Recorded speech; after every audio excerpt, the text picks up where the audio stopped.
Welcome to doctors dairy. అందరికీ ముందుగా ఉగాది శుభాకాంక్షలు. నేను doctor Gautami, gynaecologist. So Ugadi అనగానే మనకు ముందుగా గుర్తొచ్చేది ఏంటంటే ఉగాది పచ్చడి.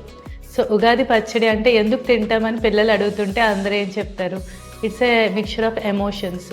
కోపం, భయం, వీటన్నిటికీ ఎమోషన్స్ని మిక్చర్ చేసి మనం ఇస్తామంటాం. కానీ అందులో ఒక సైన్స్ ఉంది.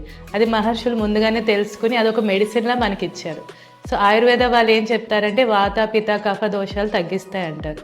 సో మాకు ఏంటంటే ఒక్కొక్క ఇంగ్రీడియంట్లో చిన్న సైన్స్ చెప్తాను.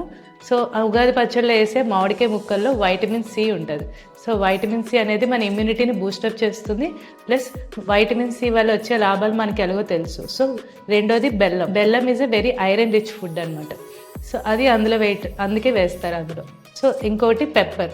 పెప్పర్ అంటే కారం బదులు మిరియాల పొడి వేస్తే ఏంటంటే సీజన్ మారడం వల్ల వచ్చే కోల్డ్, కాఫ్ అనేది తగ్గిస్తుంది. చింతపండు వల్ల డైజెషన్ అనేది బాగా ఫాస్ట్ అని అవుతుంది. అండ్ మైండ్ని కూడా స్టిమ్యులేట్ చేస్తుంది. అందుకే మనకి టెంపుల్స్లో ఎప్పుడు చింతపండుతో చేసిన పులిహార అలాంటివి ఇవ్వడం జరుగుతుంది.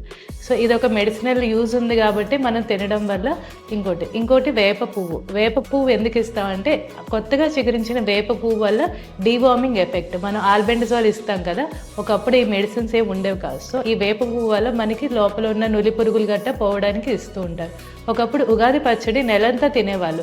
కాకపోతే ఈ ఉగాది రోజు తినడం అనేది లైఫ్ స్టైల్తో ఒక రోజుకి లిమిట్ అయ్యింది. ఇంతకుముందు పూర్వకాలానికి వెళ్తే ఉగాది నుంచి శ్రీరామనవమి వరకు తినేవారనమాట. మరొకసారి అందరికీ ఉగాది శుభాకాంక్షలు.